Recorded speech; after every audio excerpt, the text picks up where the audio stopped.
Monsieur le maire, après la fermeture de l'école élémentaire Lévi-Strauss en 2016, vous nous demandez aujourd'hui d'acter la fermeture d'une autre école, celle de la maternelle Lévi-Strauss, qui est située dans le premier arrondissement au 37 bis rue Paul Chenavard, mais dont le périmètre s'étend sur le nord du deuxième arrondissement. Le principe de rationalisation des périmètres scolaires permet une flexibilité et une adaptabilité des effectifs scolaires. En ce sens, cela n'est pas en soi praticable, à condition que cette rationalisation soit justifiée par des faits tangibles. Et dans ce dossier, et c'est là que le bas blesse, aucune justification crédible n'est avancée. M. Corazol a tenté maladroitement de faire passer cette décision pour une impérieuse nécessité de sécurité, comme il l'avait déjà fait en 2016, lors de la fermeture de l'école élémentaire. En effet, il a invoqué, je cite, l'impossibilité de doter l'école d'une cour au sein d'un périmètre sécurisé qui compromet la sécurité des enfants. L'école maternelle Lévi-Strauss n'a jamais eu de cours de récréation spécifique et les enfants se sont toujours, jusqu'en décembre 2018, déplacés notamment sur le quai Saint-Antoine. Et lorsqu'en 2014, les travaux des terrasses de la presqu'île ont été lancés, un nouvel aménagement a été prévu pour garder une cour pour les 350 élèves des 3 écoles qui existaient alors, la maternelle et l'élémentaire Lévi-Strauss, et l'école privée Saint-Nizier-Tourpitra à proximité. Puis, depuis décembre 2018, le musée des Beaux-Arts a mis à disposition un espace dédié aux enfants de la seule école restante dans sa cour intérieure. Cependant, et bien que cet espace réponde parfaitement aux normes de sécurité, ce que vous avez vous-même reconnu publiquement, monsieur l'adjoint, cette situation ne serait plus viable aujourd'hui pour la rentrée scolaire 2019. Et pour justifier ce changement, vous avancez 2 arguments. Premièrement, vous avez évoqué en commission des normes drastiques de sécurité pour les cours de création. Et lorsque celles-ci vous ont été demandées par l'adjointe à l'éducation du deuxième arrondissement, vous avez, M. Corazol, voté en touche en promettant leur communication avec le compte-rendu de la commission. Nous avons reçu le compte-rendu de la commission, nous n'avons pas reçu des informations demandées. Donc ce matin, nous n'avions toujours rien.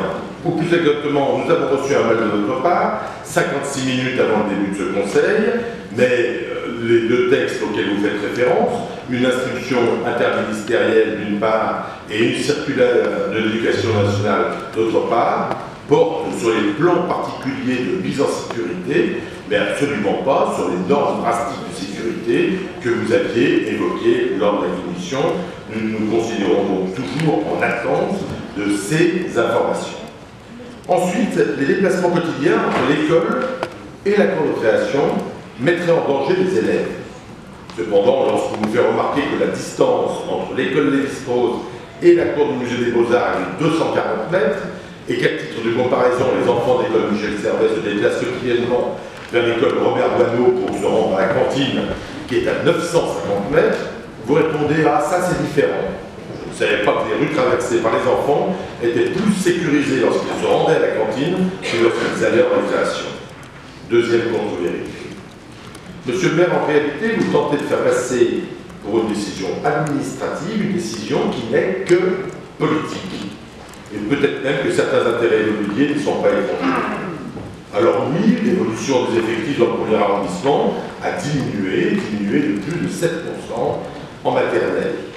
Mais comment en serait-il autrement lorsque vous supprimez méthodiquement les services de proximité? Quelle famille viendra s'installer dans ce secteur en sachant qu'il n'y a pas d'école à proximité? C'est un peu le serpent qui se mord la queue. Comment, comme vous l'a écrit le comité d'intérêt local, toute décision rendant plus difficile la vie des familles est un obstacle au maintien en centre-ville de zones habitées, en particulier par les familles. Alors si vous voulez un centre-ville sans habitants, avec seulement des activités tertiaires, continuez dans cette voie. Nous, élus indépendants, ce n'est pas notre vision. Et nous défendrons au contraire un centre-ville habité par des familles.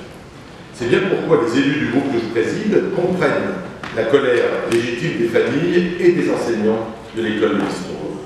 Il faut dire que le caractère brutal de cette annonce à la veille des vacances d'hiver a été accompagné d'un traitement irrespectueux de votre municipalité envers les principaux concernés, c'est-à-dire les familles. Les parents n'ont pas été respectés. convoqué sans ordre du jour à une date à laquelle il n'était pas disponible, c'est par téléphone le lendemain, un matin à 8h15, que l'annonce leur a été faite.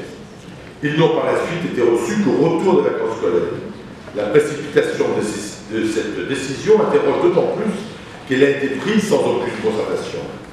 Vous comprendrez, monsieur le maire, que les justifications que vous tentez d'apporter sont plus que discutables, aussi bien sur le fond que sur la forme.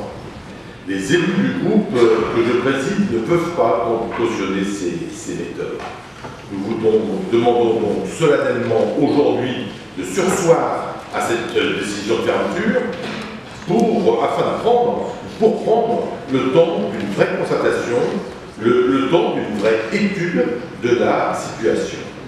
Et à défaut, si vous décidez de mettre quand même ce rapport aux voix, mon groupe souhaite également un scrutin public afin que chaque membre de notre Assemblée prenne ses responsabilités et les assume publiquement. Je vous remercie de votre attention.